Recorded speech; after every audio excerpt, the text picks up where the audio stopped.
2 days after ng CO2 laser, super dry and peeling. Warm water, gentle cleanser, and clindamycin cream pa din.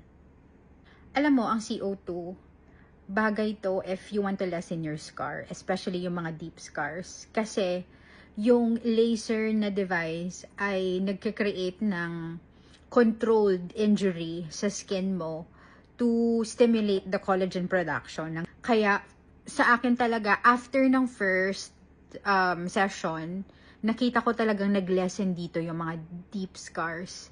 At saka, same here. Kasi sobrang itim ng face ko before eh. Pero now, parang nag-okay na siya. So, thankful to the CO2. And of course, kay doctor. If mataas yung tolerance mo sa pain, go for CO2. If not, mag-pico laser ka na lang. Sa second session, actually sobrang sakit niya.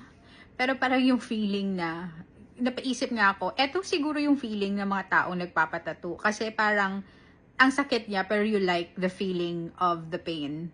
Parang ganun siya.